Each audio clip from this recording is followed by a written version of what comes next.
E para analisar esse mercado com a gente, o meu amigo Douglas Coelho, lá da Radar Investimentos. O Douglas que está de olho nas variações de preços, variações que estão contidas aí, pelo menos nas últimas semanas. Algumas altas já foram verificadas, mas nada que mude muito o patamar de preços da arroba do boi gordo. Mas, aparentemente, a gente tem um mercado mais firme, mais sustentado aí para os preços da arroba. Será que vem alta por aí? Então, perguntas para o Douglas Coelho. Seja bem-vindo, meu amigo. Obrigado mais uma vez por estar aqui nos ajudando a entender o mercado. Qual que é a análise que dá para fazer do mercado e principalmente o que esperar em termos de preços para essa semana, Douglas? Olá, Sandra, os amigos de notícias agrícolas, tem sustentado, né, tem tido poucas variações nos últimos dias, enquanto o mercado futuro está muito mais alvoroçado, tem muito mais volatilidade, né, comparativamente com o mercado físico. O que a gente vê aqui em que alguns estados, como Goiás, as escalas estão um pouco mais apertadas. Mato Grosso do Sul também, a indústria acabou pagando um pouco mais. Mato Grosso do Sul, as terras de pecuária aí foram invadidas nos últimos anos, né? Cada vez mais há outras culturas e as áreas de pecuária estão menores, né? Isso também cria um cenário aí de escassez de animais prontos, né? O confinamento lá talvez não seja tão presente quanto em outros estados, como Goiás e São Paulo. E aqui em São Paulo a gente viu na semana passada negócios ao redor aí de 310, 315 pontualmente. Essa semana o fluxo de negócios começou bem calmo, mas sim, o mercado praticamente de lado, um pouco mais sustentado, né? A gente teve meados de mês sem uma pressão contundente na carne, os estoques um pouco mais enxutos com preços estáveis, e exportações, por mais que os últimos dados mostrem uma ligeira desaceleração da terceira semana em relação à segunda semana de março, possivelmente esse mês ainda deve ser um mês construtivo em relação a volumes, né? O que a gente tem seria um crescimento na casa de 30% a 32% em relação a março de 2024.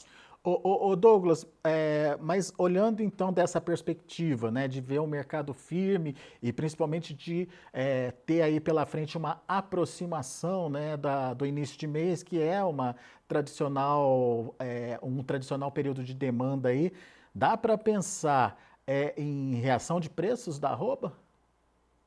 A gente tem visto que têm sido bem tímidas, né?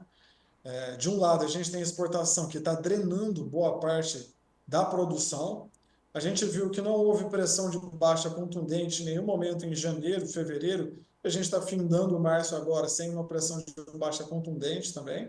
Então, isso cria um suporte bem claro, bem nítido, aí na casa de 300, de 305 aqui em São Paulo. Né? Quando a gente olha as demais commodities, né, não só aqui no Brasil, mas mundo afora também, existe uma cama de sustentação. Né? A inflação tem sido uma preocupação. E o boi não foge disso.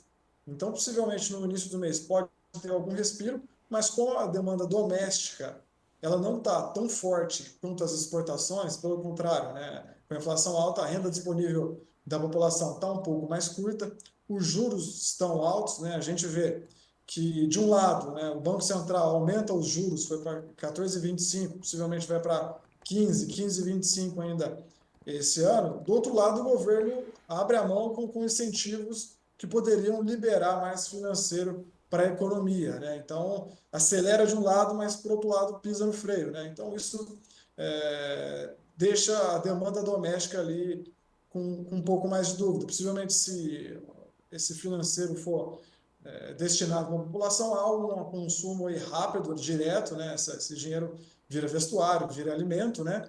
Mas logo em sequência a gente pode ter um baque aí também na questão de demanda. Mas tudo que indica nesse momento é que a gente tem uma exportação muito forte, a demanda doméstica está patinando, né? Mas o fato dos preços no atacado não terem tido uma pressão relevante em março mostra, assim, possivelmente a gente pode ter uma virada de mês um pouco mais construtiva, que é quando o período dá um alívio sobre os preços. Né?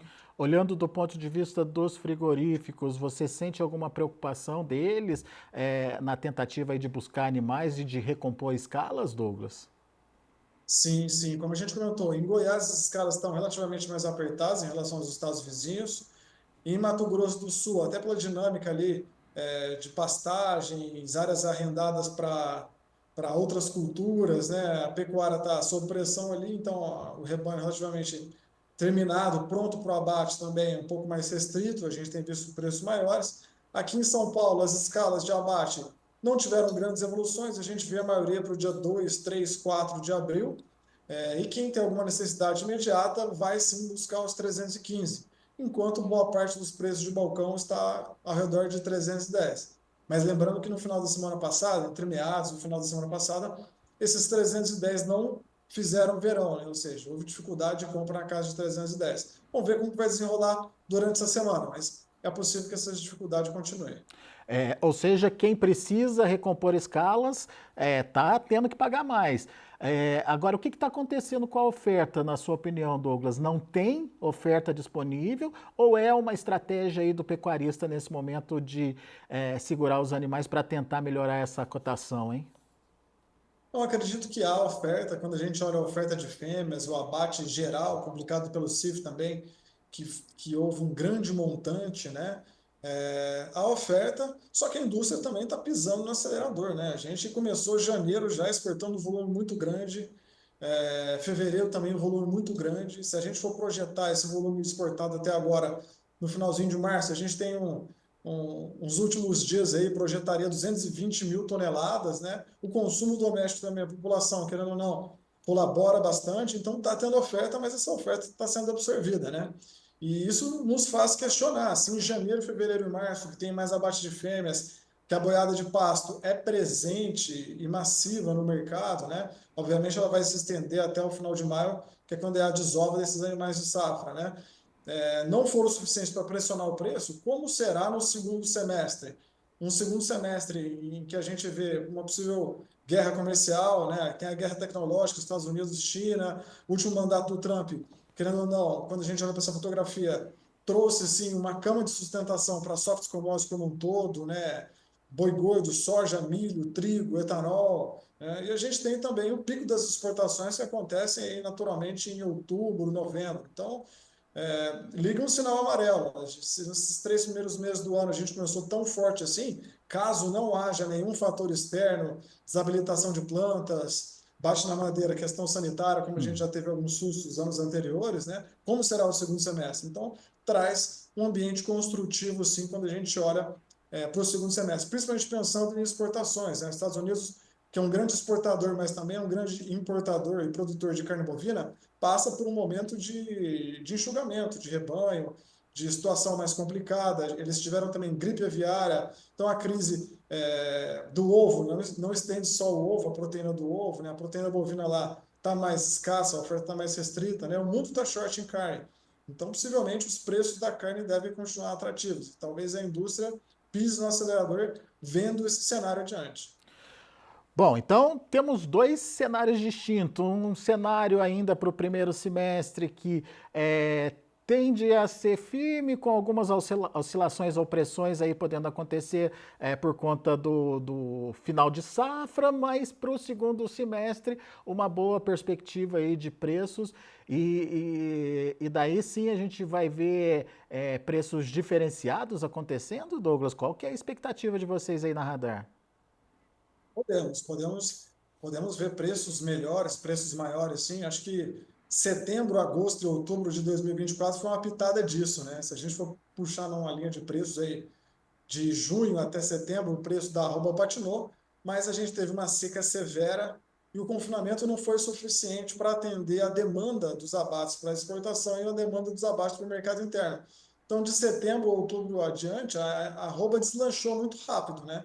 Então, esses ajustes mercadológicos acontecem dia a dia. A gente costuma dizer aqui que cada capítulo é um capítulo novo, um capítulo diferente. E, possivelmente, a gente pode olhar algo nesse sentido para 2025 também. Nesse momento, a gente tem tido preços praticamente estáveis, com pouca oscilação.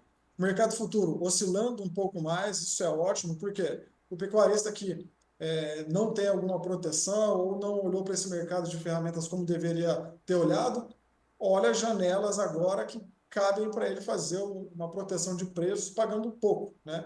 E possivelmente no segundo semestre, caso a gente tenha essa relação oferta-demanda mantida sem nenhum fator externo, a coisa pode deslanchar. Vamos entender então melhor essas ferramentas, Douglas, quando você fala da proteção, o que que ele tem que ficar atento aí nesse momento? Bom, basicamente, as ferramentas de proteção de preço vieram para democratizar essa questão de risco de mercado, né? Vamos colocar aí que a partir de 2008, 2009, grandes frigoríficos surgiram no Brasil. Isso é ótimo, mostra a profissionalização do setor como um todo, mas é necessário que o pecuarista também se profissionalize para se manter ativo, com boas margens, e caso ele queira passar a atividade para o filho, para o neto, principalmente manter essa atividade firme, né? Então, o pecuarista olha para a B3, hoje com uma internet, um celular e uma linha telefônica você consegue ter contato com um assessor que tem experiência, que já viveu alguns ciclos de mercado e poder fazer uma proteção, né? Dando um mero exemplo, explicando, isso não é uma recomendação, né? Um seguro de preço mínimo, que tem um jargão de put no mercado financeiro. O mercado futuro da B3 dando alguns galeios de alta, o pecuarista consegue ligar para o seu assessor de confiança e fazer um seguro de preço mínimo daqui 2, 3, 4 meses para abater esse animal, gastando aí ao redor de 1,5% do valor da arroba, né? Acho que isso faz sentido financeiramente, livra o pecuarista desse risco de mercado, o pecuarista que incorre tantos riscos, né? Risco sanitário, risco ambiental, né? O próprio risco jurídico, dependendo de como ele leva essa questão da fazenda dele. Então, ele incorre tantos riscos, por que não minimizar esse risco de mercado que hoje em dia está tão acessível, tão fácil e gastando pouco? Gasta 1%, 1,5% do valor do sua arroba, embute no seu custo de produção e coloca a cabeça no travesseiro relativamente melhor aí, foca no que o produtor sabe fazer de melhor, que é produzir carne bovina de qualidade. E só explicando aí essa ferramenta, quando ele faz essa proteção, ele garante ali o mínimo de preço. Se o mercado cai, ele recebe a diferença, certo, Douglas? Se o mercado Exato. sobe, ele perde o prêmio que ele utilizou ali, mas ele vende o boi dele no mercado pelo preço que está sendo praticado, né? Perfeito, exatamente. Seu exemplo foi ótimo. Eu também daria um exemplo de uma caminhonete, né? Que é algo que está na realidade do pecuarista, de quem está ali na fazenda do dia a dia. Vamos dar um exemplo que ele comprou uma caminhonete na pandemia, vamos dar um exemplo, né? E ele quer fazer o seguro de preço mínimo dessa caminhonete. Então ele paga o valor ali para ter o seguro, só que deu o período que ele usou essa caminhonete, né? Ele não usou em nenhum momento, ele não arranhou, ele não bateu, não teve nenhum problema com essa caminhonete. Na hora de vender essa caminhonete, o preço dela subiu. Se ele comprou na pandemia e está vendendo agora, possivelmente o preço deve ter subido. Então ele vende mais caro essa caminhonete. Só que, caso ele tenha batido ou tenha tido uma avaria, ele tem esse seguro na mão. Aí ele passa a mão no telefone do seu assessor e falou: Douglas, Radar Investimentos, eu tenho um seguro com você aqui de X mil reais, vamos acionar. Ele aciona. No caso do boi, se essa arroba caiu, né, ele recebe menos no fisco, mas essa diferença do preço do fisco, o preço ele travou, ele consegue receber na conta que ele tem ativa na B3. Show de bola! Douglas Coelho, meu amigo, obrigado mais uma vez por estar aqui com a gente, participando com a gente, trazendo informações do mercado e principalmente trazendo essas ferramentas como opção para o produtor de se proteger, principalmente das oscilações de preços. Volte sempre, meu amigo, sempre bem-vindo. Eu que agradeço pela oportunidade, contem com todo o time da Radar Investimentos e um forte abraço, até mais. Valeu, Douglas.